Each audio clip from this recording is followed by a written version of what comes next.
Good afternoon, everyone, and welcome to the Wisconsin Trustee Training Week. This is Jamie Matek with the Nicolet Federated Library System in Green Bay, Wisconsin. We are very happy that you are here on our third session. We've had two excellent sessions so far, so whether you're just joining in today or have listened in all week, we're glad you're here, and we do have one more session going on tomorrow. As the presentation or the preview said, we do have a short survey that will show up on your screen when we are finished today. If you could take a few minutes and fill that out, we would certainly appreciate your feedback. So this afternoon, we have Carolyn Brewer. Carolyn, you want to wave hello? Carolyn used to work for the North Texas Library System, and now she is an instructional librarian for the Tarrant County College in Fort Worth, Texas. Some of you might recognize Carolyn. She was the keynote speaker at the WAPL conference in Lake Geneva in 2013, and she was very well received. And so we thought we'd bring her back to talk about issues that are facing public libraries. So Carolyn, whenever you are ready. Thank you, Jamie. I'm really excited to be here. I'll tell you honestly, I wish I was up there. I was just telling Jamie it's 110 here, hot and sunny, but we'll live through. We have good air conditioning. I am really excited to be here. Like Jamie said, I worked for the North Texas Regional System, and a part of that, and part of my job there is I worked a lot with trustees and board of directors in relation also with their city managers and their county judges and stuff. And in doing that, ran across a lot of issues and different things that are facing libraries. Now I have several notes all around me, so I'll be looking at those. And I do know I have a goddess parking only behind me, and I didn't realize that was as obvious as it is. So please pardon my goddess parking. But one of the things here in Texas that we've recently been doing is our Texas Library Association went through and started polling public library directors. And this was specifically just to directors, and started asking them, what are the issues of the day? And as we looked at different things, and I'm going to move my slides, they're going to be a little hesitant, I guess. Hang on.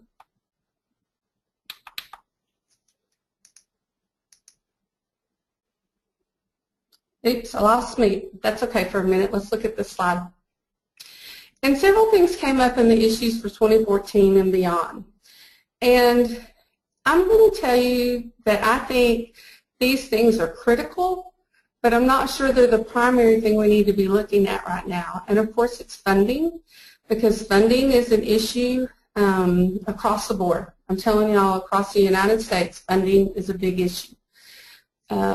We are seeing it get better because the economy seems to be getting better, but it still remains an issue. We're having a hard time keeping up with technology, with the staffing levels that we need, the hours that we need to be open. So yes, funding is a critical issue. Advocacy. Do people really understand the library? Do people really pull for the library? When I was listening to some of the early recordings that were done, and it was mentioned that libraries don't always advocate for themselves well enough. We just think people generally understand why we're important, and that we don't have to go out and necessarily advocate and remind people. And this is a huge role for the boards and trustees, to go out and you're always advocating for the library. You're always advocating for the funding, for the staffing, for the part in the community. And finally, relevancy. We keep hearing that. Are libraries really that important? Do libraries need to be shut down? Do we need library buildings? Should we continue building buildings? Doesn't the Google and Internet and everything take care of everything that we have? And we all know the answer to that is no. But are we really telling people our relevancy? So when the Texas Library Association recently did their poll to library directors, these were the three things that came up at the top. And my guess is if they did them in Wisconsin or anywhere else, these would be the three things that we keep having, sorry about that, y'all, that we keep having come up for the most part. Now, we also had in the role, and these were the top three, but we also had service and engagement, change and relevancy, are we keeping up with the change fast enough? Technology, can any of us keep up with the level of technology that we really need? That's been extremely difficult for us. New computers, new gadgets, new iPads, all of that.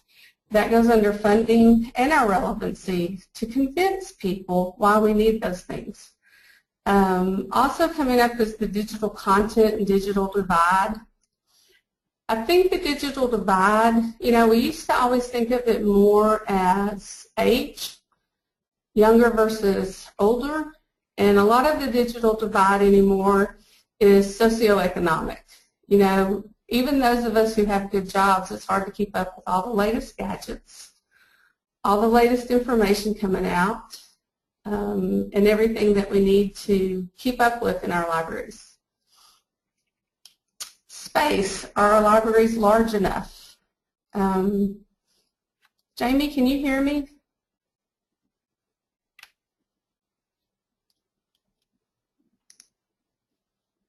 Yes. Jamie, can you hear me? Yes, I can. Okay.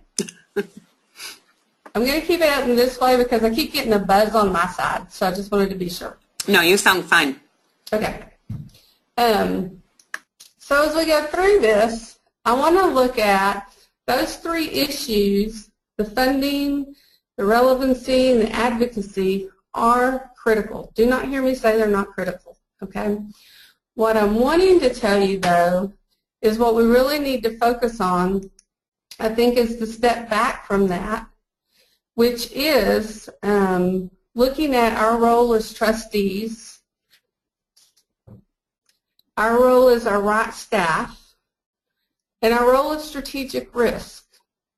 And I want to be pretty honest, diplomatic and honest, but I want to go through at first the role of the trustees. And the reason for this is if you stop and think, your role in the library's future as a trustee board member and your role and where you play into that role is the very foundation that our funding, our advocacy, and our relevancy is built on. If we don't have the right trustees in place, doing the right jobs with their strengths, and we don't have the right staff in place, and we haven't looked at risk we can take, we're just playing it safe for our future years, we're not going to progress very far. And the biggest, baddest issues facing public libraries is staying alive.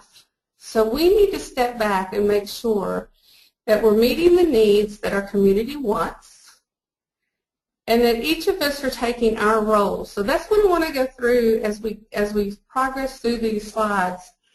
That's what I want to look at, is how can we make sure that we're each in our right role and we're doing the right thing, and that we've hired the right people and we're giving them the right training and opportunities they need, and that we've looked at our strategic risk, not just every 5 years, not every 10 years, but we look at it every year and we start prioritizing those a little differently.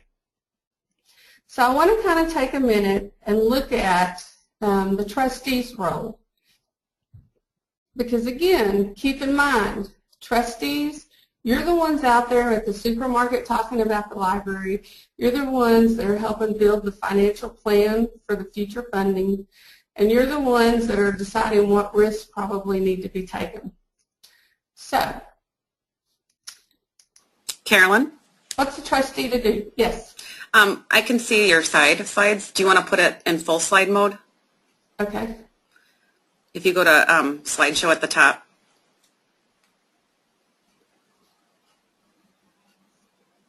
Well, now we can't see anything.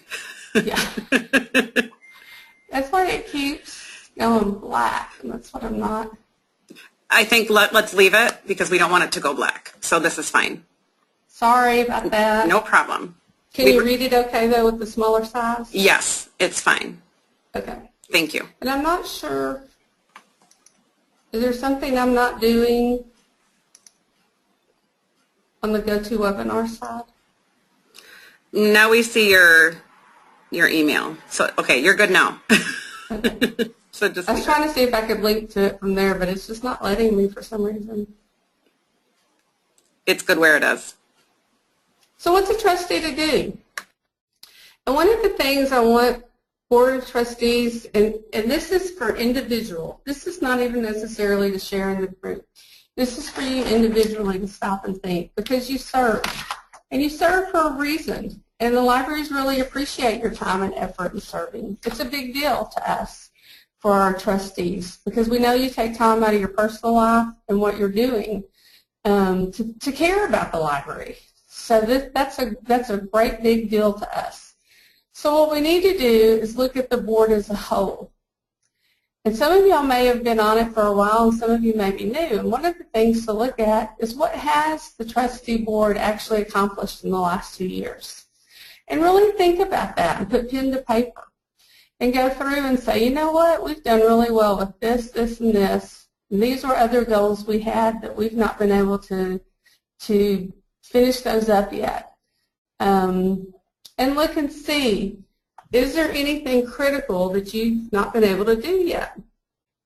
One of the things I know in boards here in Texas that people have really spent the last few years on is funding. You know, we've had to fight for every penny in every community we have. We have issues going on in Texas that have the potential to start closing some of our smaller libraries. And I'm not sure, we have 500 and some odd public libraries in Texas. Everything like you do in Wisconsin, from very small to urban.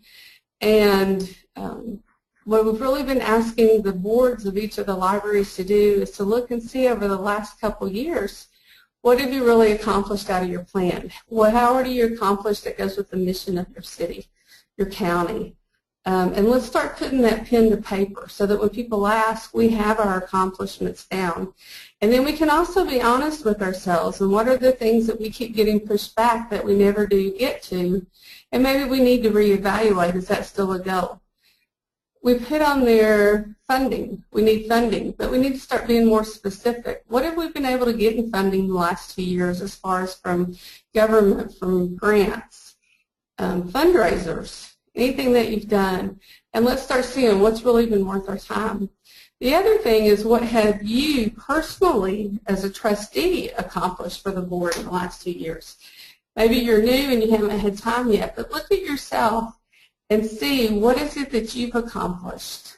Again, because we want to look at what you're doing well. One of the things that when I've worked with boards is, let's look at people's strengths and let's look at what they specifically do well and bring that to the table together so that we're not spinning our wheels.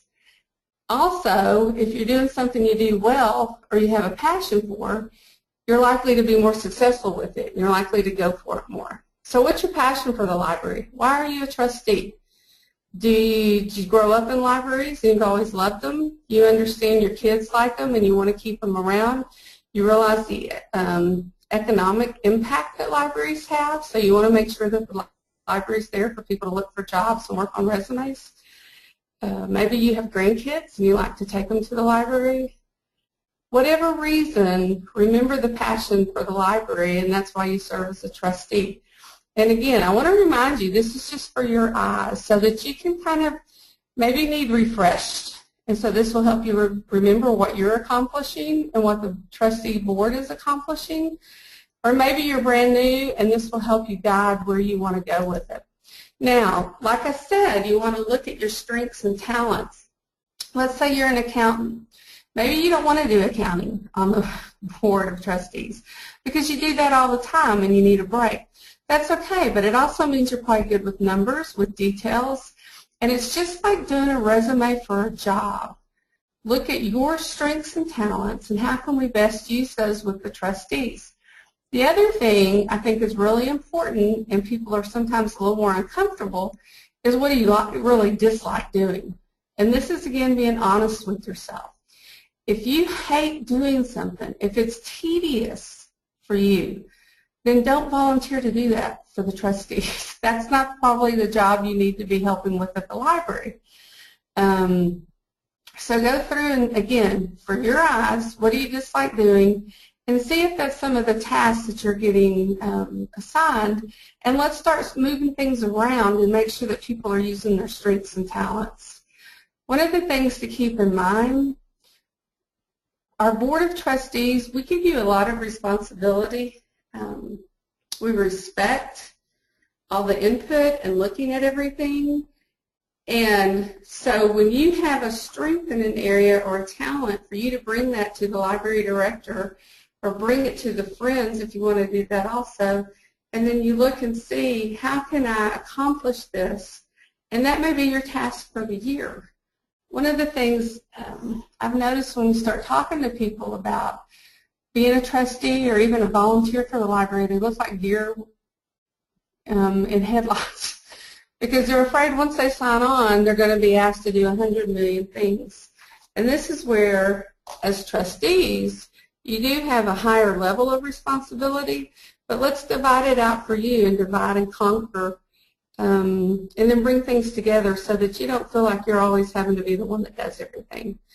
Tying your goals into the mission of the library so that you know what you're spending time on is really truly what's going on in the library. I do something called an image audit. And an image audit is when you go into a library and you look at the library and how it's running. It's not negative. Please don't hear me say that. It's just looking at the library in new eyes. How are things going? How are things moving? How does the furniture really look? How does the ceiling look? Is the AC and heat working? You know, the facilities part of it. The staff seem happy. Look at the collection. Just taking a look. And again, it's not to write anything down or even judge it. When I do an image audit, I do. But for you, it's just to look, when's the last time as a trustee you really went and just looked around the library, just with new eyes? Look at the new exhibits they put out. Look at the new displays. And again, kind of wake up your senses back to the library. Now, where does all this go? When you start looking at your role as a trustee and you look at your strengths and your community needs and where your library really stands, that's when we get back to the funding, advocacy, and relevancy, which are the fundamental goals of keeping a library open. So let me go to the next slide real quick, and let's talk about that a little bit more. The library director. Usually part of the trustees is looking at the staff. Remember I was telling you, having the right staff. So you as a trustee get together, you have your strategic plan, you have your staff. Hopefully you let your library director run the library. That's why we've hired them. They have expertise, and we want them to use that expertise. But when we start looking at our library director and other staff, if we're going to go out and really sell the library, we have to make sure everything's in place in the library. We don't want to tell somebody how wonderful the library is, and then when they show up, story time's been canceled for the third time because we don't have enough staff. You know, it may be just that we just simply don't have enough staff. That's what I call friction points. Excuse me a minute. What do I mean by friction points? When we start looking at friction points in the library, one of the things I want you to look for are things that are barriers to our public and our communities being able to use our libraries quickly. And a friction point may be necessary and it may not be necessary. And so this is, I think, a good point where the library director often will get with the staff and they'll start looking at their departments and start honestly looking at what friction points do we have in our library. Friction points could be everything from you have to have ID to get a library card. Well, that's a friction point because it causes a barrier for me to get a library card. But at the same time, it's a required friction point. We got to have ID. Whereas some other friction points may not be such a big deal. And one of the things I always tell people, one of my horror stories, is when I went into a library, and it was a smaller library, a more rural library, and the library director had just started, and she asked me to come out and talk with her. And she was concerned because when you walked into the library front door, at the very front of the library was a list of 29 rules on a big poster board hanging from the ceiling. So when you first walked in the door of this library, you saw 29 rules. And if you were here for me to ask you, and I asked you what kind of feeling that gave you as a library, you'd probably say not a very inviting feeling. That's a friction point. I walk in, I see 29 rules, I want to turn around and walk out. I'm afraid to use that library. So this library director was asking me, is this necessary? She was new to libraries. It's like, well, of course it's not necessary. We need to pull those down. So when you're starting to work with your library director, and you may have a library director that's been there 25 years and is doing an absolutely fantastic job. You may have a library director that's brand new to libraries, and they're only 2 weeks on the job and have never been in a library before. It doesn't matter what we just need to start doing, because every library I've been in, no matter how good the staff is, no matter how good the library director is, will have friction points that are barriers for their public to use just because they've been there. So I really encourage people to start working together, and let's look at the friction points that we may have. One that we also had here, I'm in the Dallas-Fort Worth area, with 7 million other people. And so we have lots of traffic issues. And one of our libraries is all their branches. They have 7 branches, and they're all difficult to get to. And it's hard to make left-hand turns, and people would have to fight to get to the library. They'd get in the parking lot. They would then get out of their car, unload their kids. It's hot, they're tired, and they would get up to the door, and it would close. Because we've had several libraries that have had to close more hours because of budgets. Well, of course, they'd be real frustrated. They'd have unloaded their kids, gotten out of the car, it's hot. So this is a friction point, because all of a sudden we started getting lots of complaints. And we started getting complaints to the board of directors, and we started getting complaints to the city manager. One of the things we sat down and we thought, what is a simple solution for this? And one of the things the board and the director came up with together was we just went to Costco, bought some simple neon open signs and put them in the windows of each of the branches, so now you can drive by. And if the open sign's not lit up, then don't come in and park and get your kids and all out. So it was saving people that grief, because again, it had started out of the necessity of we just didn't have the funds to keep the libraries open as long as we had in the past. Unfortunately, and hopefully that will change as we work together on the funding part of this. But in the meantime, working with the library director, we were able to identify a specific friction point that was causing some unhappiness among the public, work with the board in making sure we could get that changed, and then just doing simple signs. So when you're working with your library director and you're getting to hire a new library director, or even as you work with them, I really find it important to look at soft skills. Soft skills are the people skills. How well do they get along with the community? How well do they handle complaints from the community? When they get that call that says, you know what, I'm so tired of y'all always closing, and I come in your parking lot and I go up to the door and it's locked. Can you not post your hours out by the road or something? Well, we may not be able to afford a whole new sign for the hours, so we think of something different. How well does the library director handle that call? I'm so sorry for your inconvenience. I know it's frustrating to get your children out of your car. Unfortunately, our hours have had to change recently. We're going to put up these new open signs, and you will be able to tell driving by if we're open or not, so that you don't have to try to get through the traffic and get in our parking lot. That's a soft skill.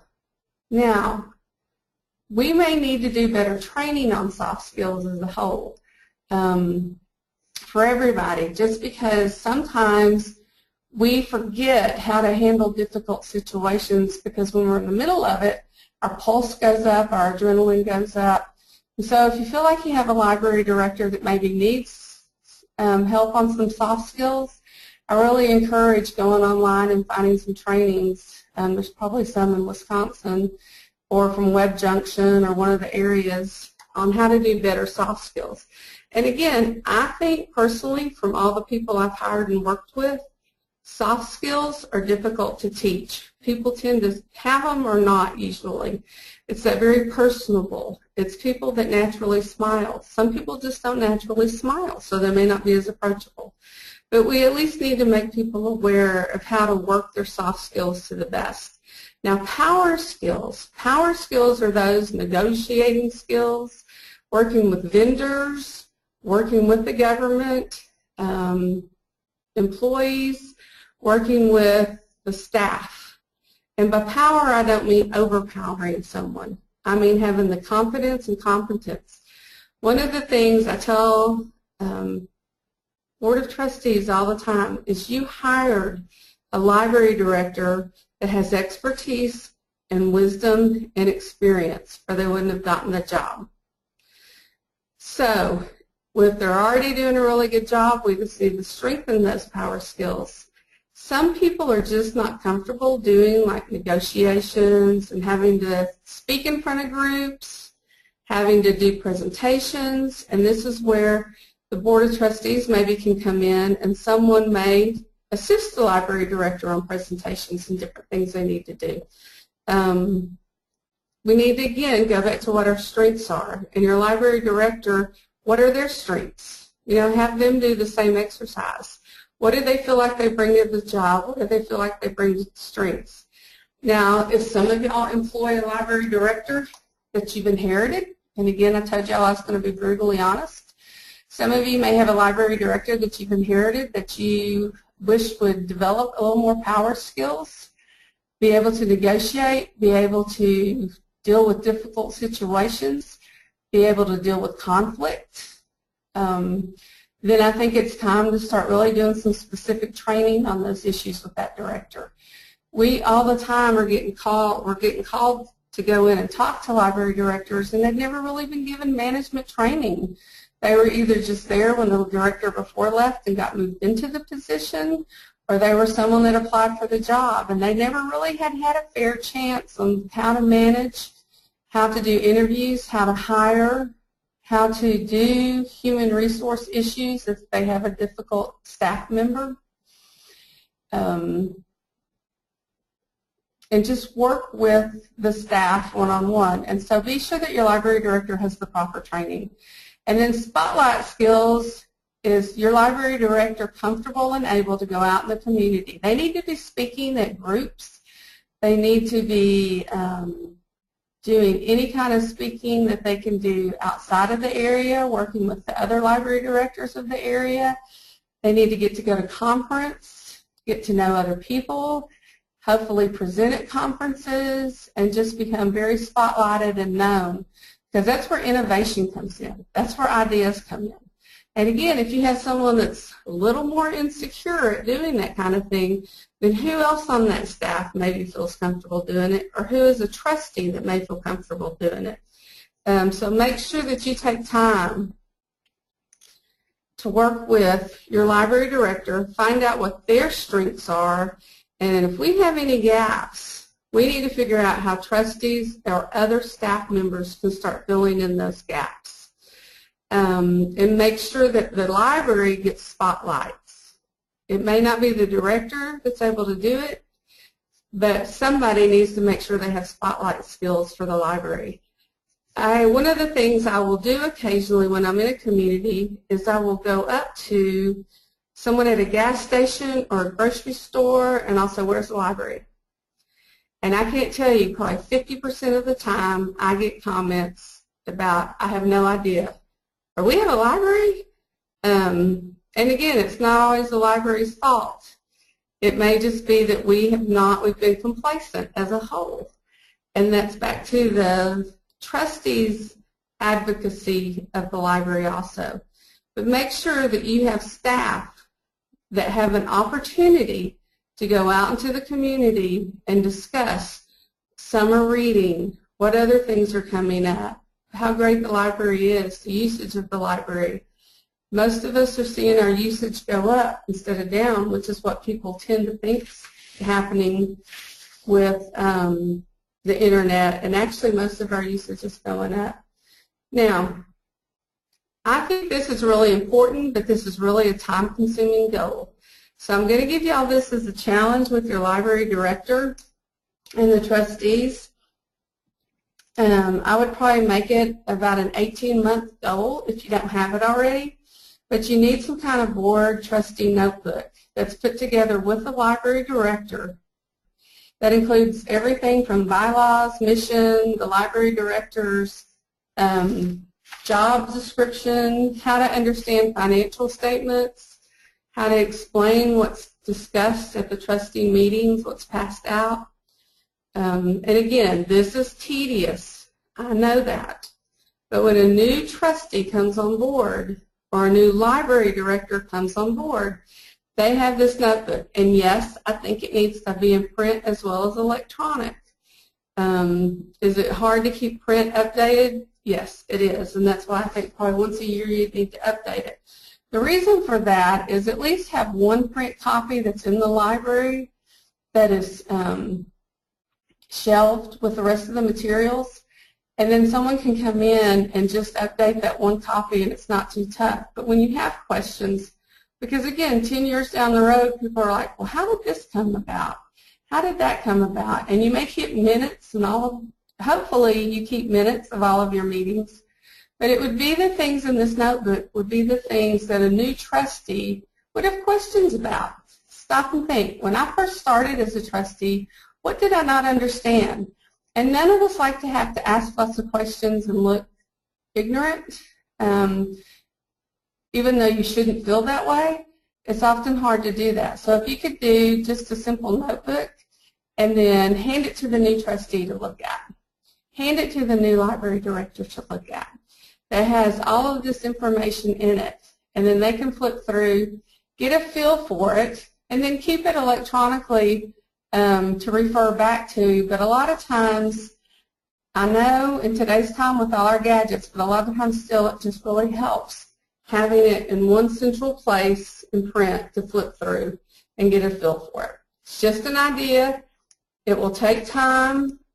When the last board I worked with real closely, I'm going to be real honest with y'all, it took us about 2.5 years to get it together because it was always a low priority and it always got put on back burner. And by the time we'd start getting it together, we had new trustees, knew this, knew that. But when we had trustees come on board, they would be like, I don't know what's really expected of me.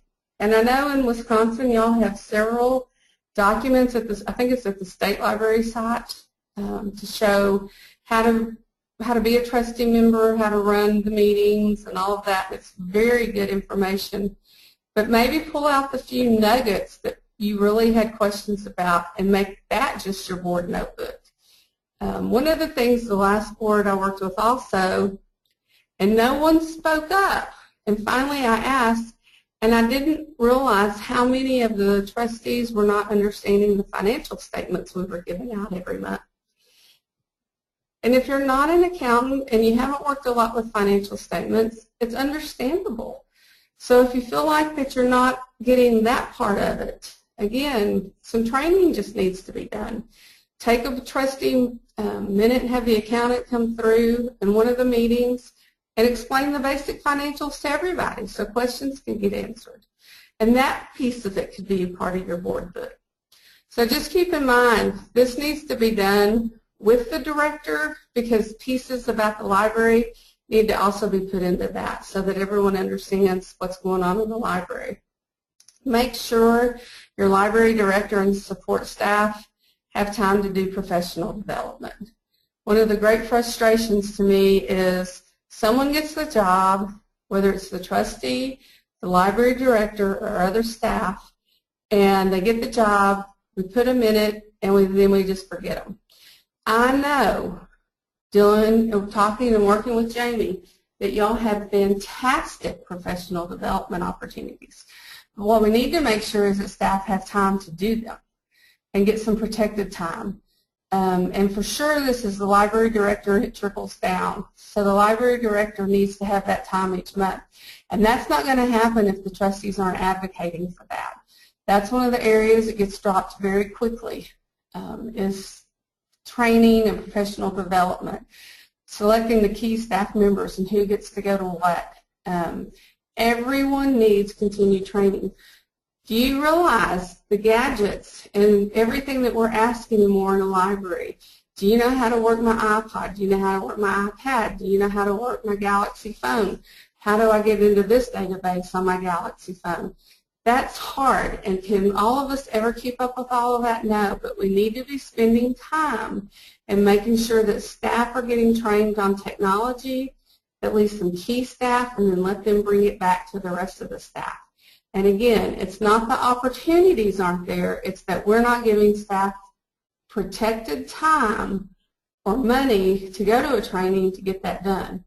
And we need to beef our training budgets back up, because we're at a time where staff have to know so much more information and how to use things. And that goes back, remember I said they all build on the foundation, and that goes back to our relevancy. You know, no longer are we just, here's a book, but now we're, here's how to get the book on this certain gadget. And it can be a bit overwhelming for all of us. Now finally, on the third part of this, after we get our trustees do a self-evaluation, see where they're really at and where they really fit best, get our staff online, get our staff trained, make sure our staff are strong. We need to start looking at our strategic plans. And by strategic plans, I'm not even necessarily talking about the official 5-year, 10-year plan. If you're doing any kind of 10-year plan, that's way too long. They need to probably be 2- and 3-year anymore because of everything changing. Does that mean you have to have a huge committee and work through each of it in painful detail every 2 or 3 years? No. You can have a set 5-year plan, and then you're going to go through and update probably the areas of staff, technology, and training every couple years and make sure you're on plan. And I'm going to tell you, if you're not doing something that creates a risk that you feel like you're a little nervous about, and you go home after a meeting and thinking, oh my gosh, can we really do that? If you don't have something like that in your plan, then you're not really working a good strategic plan. You need to have some risk in there. And I'm not talking about financial risk to ruin you or anything with that, but looking at what are some programs, what are some things we could do that are really different. What can we try that maybe we haven't tried before and see how it works? Let's start building towards that. Take time to plan it so that you feel comfortable. That's when you come with an idea and you work with the director and the trustees and you say, okay, what's your strength? You handle this part. What's your strength? You probably have some real visionaries, not only on staff at the library, but in your trustees. So what are some of these visions that some people have been afraid to try? And let's see which ones we can honestly try. What is the plan for the library? You know, one of the things that we plan, and we plan facilities, which is important. We plan layout of the library, which is important. We need to look at how we're fitting in with social media and what's trending. But we also need to look at, okay, next year, what are people going to be asking for? And that's tough. And I'm going to tell you who often has that answer is the staff that work front desk, the staff that are out there with the patrons, answering questions. One of the things I would like to ask the trustees is, when is the last time you sat down with some people that were just in the library and asked them what they wanted from their library? What do they really like? What could we change? What do they see it looking like in a year? And really spending some time. And I'm not even talking about, again, taking the formal focus group plan. Just walking into a library and meeting and greeting and talking to people in the library. Talking to your neighbors. What do you think of the library? I don't know. I don't go to the library.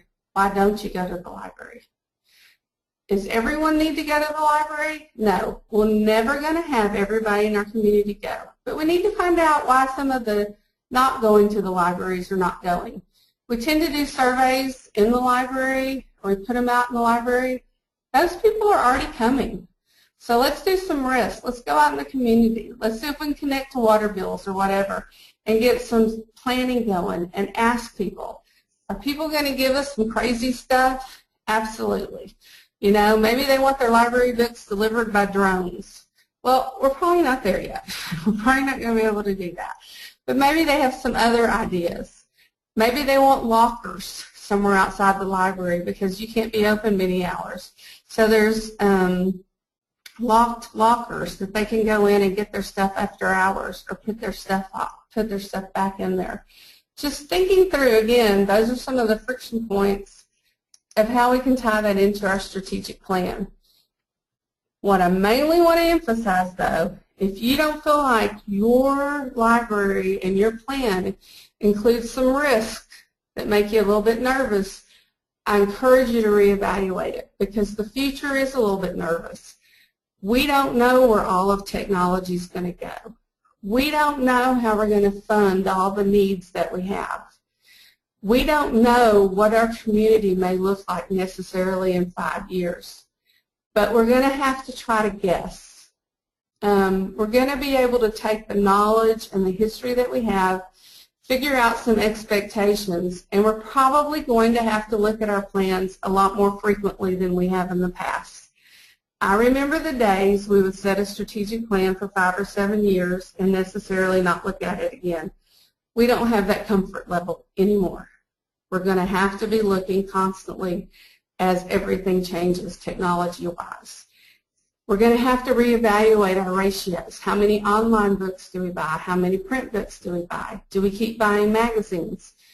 Do we do everything online with magazines? Do we do nothing online right now? We don't feel like people are looking into that. That's your community and what your community needs to answer. But there needs to be some growth pattern. There needs to be something that you're like, I'm just not sure about this, but we're going to give it a try. Get some risk in there going. Now, next steps. I wanted to give you some tools to help you kind of do your self-evaluations for your board and trustee members. Again, this is for you. You can share it with everyone if you want, but it's primarily for you just to kind of get a feel at where you fit. Look at the mission and the goals. Look at what has to be done at the fiduciary responsibilities, the funding, facilities, whatever it is that you're having to oversee with the library. Where do you fit? What's your expertise and where do you fit? I'm going to open one of these. I want to show you real quick, and I'm going to open it this way. This compass point, and some of y'all may have seen this, this is really nonprofit, not necessarily just libraries, but it has just a lot of good information on how to look at your board, honestly. And if I scroll down here in the middle of the page, there's a self-assessment for the board. And I really like this one of many that are on here because it's just very quick and simple for you to look at how confident you are on the board and how confident you feel like the board is doing as a whole. And one of the ways I think this tool is very effective is if each person does it, like I said, on an individual basis. If you feel like sharing some of the information, do, but we don't necessarily want to cause conflict. But what we want to do when we kind of get all this done and we come together in a meeting is then compare this to the mission of our board, mission of the library, and see where we're fitting. And the areas that are the weakest, and maybe there's somebody on the board that we haven't really talked to, that's their area of strength to help build it back up. If you've been on the board for quite some time, you tend to just get kind of sometimes pigeonholed into one area, and that's where you stay. And maybe there's another area that you have some strength. So I would even print this out, have everybody just take their time to go through it, and then come together and discuss any concerns or where you think people are seeing the weakness come together for your board. And I'm going to tell you one of the things when I facilitate it, I have had, when you do a board meeting sometimes, depending on your board and how well y'all work together, you may need to have a facilitator come in that's a third party that's not tied to the board or the library, that just does nothing but facilitate the discussion on some of these. because sometimes there may be some hurt feelings. One of the things when I facilitate these meetings is I tell people from the very beginning, take your personal out of it, okay? We need to build the library and we need to build the trustees. So take your personal out of it and let's look at these questions honestly, and are we meeting the goals? And if not, it's not a criticism, but how do we meet the goals? And we get our strategic plan in action. And again, people are going to have to be willing to let a lot of the personal go with it. There's also, I wanted to just, in this link and in the slides, but I wanted to just point out, this is the Wisconsin Department of Public Instruction that has the Public Library Trustee Handbook and several training modules. I just thought this was fantastic. I don't know who else put it together, but I just think that it has great information. So I just wanted you to kind of make a note of it if you need more documents or help in putting this together, that this is a great way to be able to do that. Oops, let me go to this one. So be sure on the self-assessment for Compass Point to take the time to get that and look at it. And here I am again. I don't know, I hope you can see me. That's kind of it for my slides. The other next steps is just working together to bring your trustees strong, to get your staff very strong, to have some risk in your strategic plans, taking that all together. And in that is going to overlay your foundation so that you do get better funding, hopefully. You do have better advocacy, hopefully, and people do understand your relevancy a lot stronger. Is there any questions or anything, Jamie? Or yes, we do have a few that came in. Carolyn, if you could hit the PowerPoint symbol at the bottom of your screen so we can see your contact information. Oh, sorry. I think that'll bring that up. Yeah, and then maybe go to the last slide. There we go. Great. One of the questions that came through is, say you're on a board with some dysfunction. So yeah. How do you go about improving that situation? And this is where I was telling you it gets really pretty tough. And that's where I would start with step one, having people do a self-assessment. And of course, most people, it's going to be everybody else is the problem, not me. And so what I always encourage people to do, if you really have a lot of dysfunction, and especially maybe some hard feelings going on, do the self-assessment, then come together, and then you need to set your priorities for your trustees with the mission of the library. And by doing that, you need to set what I call priority ones. And your priority one goals need to match, okay? They need to match what the mission of the library and the trustees are, because that's not in question. And so you try to get everybody on board with that. If it's really contentious, that's where you need to probably bring in a facilitator and a third party, and they can sometimes say things that you can't. And again, in a diplomatic way, but that's not important here. We're working on this for the library goals. I have worked on some friends groups and board groups that we are just waiting for people to retire, because it seems like we're not going to get anywhere as long as they're there. And that's where you have to take the personal out, bring in a facilitator, have very strict goals what the meeting is about, and try it that way. And sometimes you're just going to have to maybe upset some people and tell them, we've got to work together on this. We're not discussing what happened 2 years ago in a meeting. Okay. Great. Have you ever run into a situation where, maybe the library or the library director is trying to recruit, some new trustees or board members or friends or what have you, and one of the things they might say is, well, it's not going to take a lot of time, or you don't have to do a whole lot of work. And why is that happening, and why? I don't think it should be. It shouldn't. It should be happening. I think a lot of times we're pretty desperate to have what we think is a good trustee. And so we want to get them on, and then we think we can take their time and deal with it. This is why when I was mentioning about having a board notebook, I think we have to be honest up front with people and tell them, you know, we're going to meet once a month or however often we meet, and that will take this long, and that this is a working board maybe, and it's going to take some time, that we expect you to at times have to work on projects with the library or programs with the library. So do you think in some cases the expectations might not be made clear? Yes, absolutely. I think that's probably almost always it, that we don't communicate what we're really expecting from our trustees. Okay. Because we're almost afraid to tell them, because then we think they'll say no. But we don't want them to get on there and get upset and just quit anyway. So we need to just be honest up front. The other thing I think it's important when you work with trustees, and this is also with volunteers or friends, you know, a trustee is going to have to come to meetings and do all of that. But at the same time, let them know we can divide and conquer other things. So we may not expect you to be at every event. We may ask you to do 3 events a year.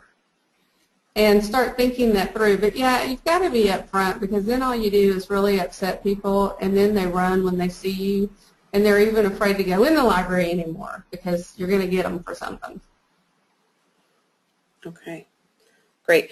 If you were a new library director and it was your responsibility to put together a group of trustees, what types of things would you look for? Are you looking for the power players in your community, the movers and shakers, the people who have money? I'm just being honest, throwing that out there.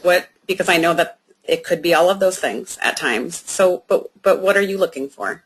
It is going to be all of those things. It's nice to have people, to be real honest, that have funds, because often they have friends that have funds or know other people, and they also may be involved in other charities and have great ideas and can do events to where they can have some other big players come to the events. But you also, for sure, want some people on there that just have a real passion for the library and are willing, they're often willing to do a lot of the work, like as far as if you want a trustee to do some open houses in the library.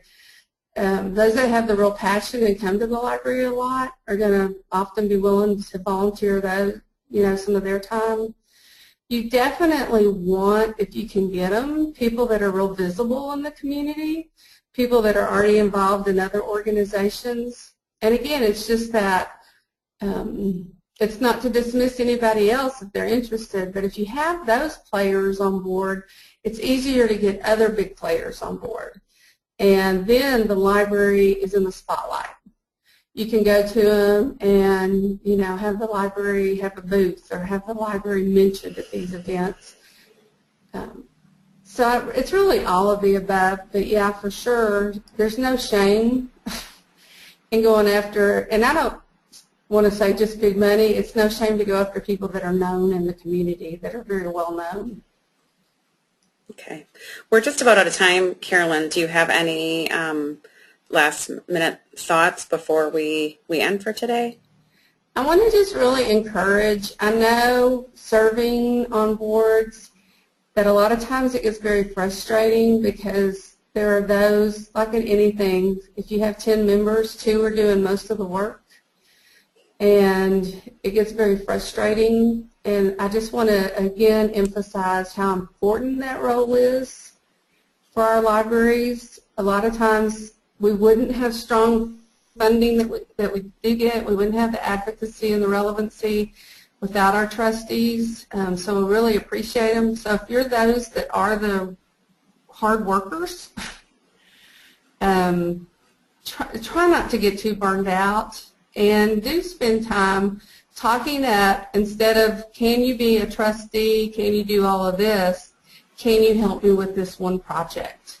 And people a lot of times are much more willing to help for one project than saying I'll sign up for 2 or 3 years for something. And then that may get them enough involved that they'll eventually be willing to be a trustee and work. But I know that frustration. I know it gets very, very frustrating. And the other side, to be just totally honest again, is it can get real frustrating if you feel like you don't have a library director that's on the same page as the trustees. And that just takes time to be working on having to look at what the goals are and working on those together and try to get the personal part out of it and stick to the goals. Awesome. Well, thank you so much, Carolyn. You definitely gave us a lot of food for thought. Sorry all in this about session. my PowerPoint not wanting to open right. It was fine. We're glad we could see you. So again, I hope we see many of you tomorrow for our last session this week. And again, these slides and the recording, if you had some issues with the sound, the recording will be sent to you. I apologize for that. But you should be able to watch the recording. So I hope all of you are with us tomorrow, and I hope you have a great rest of your day.